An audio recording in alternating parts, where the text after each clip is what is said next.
Comment réduire notre facture d'énergie autrement qu'en baissant le chauffage? De plus en plus de Français réfléchissent et investissent ensemble pour trouver des solutions. Ainsi, dans certaines villes, les habitants financent-ils des panneaux solaires ou encore l'achat d'une chaudière à bois, des installations qui serviront à tous et à chacun. On appelle cela les énergies citoyennes. Françoise Vallet, Frédéric Basile. C'est un village de la Drôme qui a lancé sa petite révolution énergétique. Ici, les habitants ont financé 160 mètres carrés de panneaux photovoltaïques avec lesquels ils alimentent 38 habitations. L'idée est simple, se regrouper pour investir dans la production d'une énergie verte et locale. Voilà donc la première installation réalisée dans le but de faire de l'autoconsommation et de la consommation collective sur le village. Ce qui est très intéressant pour les habitants ici, c'est qu'on n'a pas d'augmentation, il n'y a pas de spéculation sur le marché de l'électricité. Il n'y a pas de bénéfice et pas de spéculation. Donc le prix du kilowatt va rester constant et il est juste adapté au remboursement de l'installation. L'installation a coûté 40 000 €, dont 10% financés par les habitants, le reste par des prêts et subventions.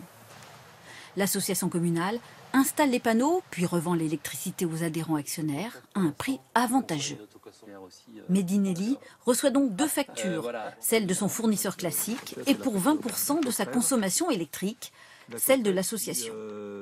Je suis convaincu qu'on ne peut pas faire en fait chacun de notre côté, chacun son petit projet, son petit... Donc cette dimension collective communale, pour moi, elle est importante. À 10 km de là, Sainte-Croix se lance dans l'aventure, comme 6 autres villages de la vallée. Équipé de panneaux photovoltaïques, cet ancien monastère produira bien plus que ce qu'il consomme. Une zone sur le parking qui se trouve ici avec des toits de parking et le toit de la salle des Antonins qui se trouve ici. Et cette consommation va nous permettre d'être autonome et le surplus va être redistribué sur le village. Si on met ça en place, on sait que ça va servir à d'autres. Donc voilà, il y a cette dimension-là qui est très importante. L'énergie citoyenne se développe également en ville. Dans la périphérie de Grenoble, 400 habitants ont investi 50 000 € dans ces 2 chaudières au bois. Grâce à leur apport, la mairie devenue actionnaire a trouvé les financements complémentaires. Coût total de la chaufferie, 1 million €. C'est la structure citoyenne qui est le pilote de tout ça, qui a investi, qui a construit et qui gère sur 20 ans.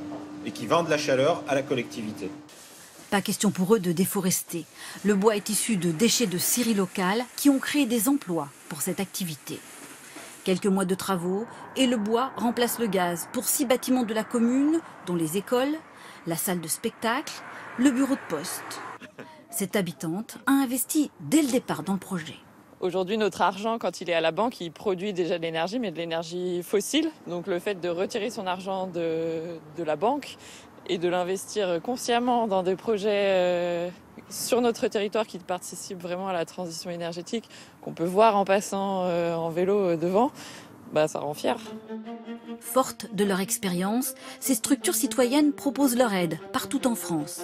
En Allemagne, 43% des énergies renouvelables sont produites par des citoyens, contre moins d'1% en France, en raison notamment de lenteurs administratives.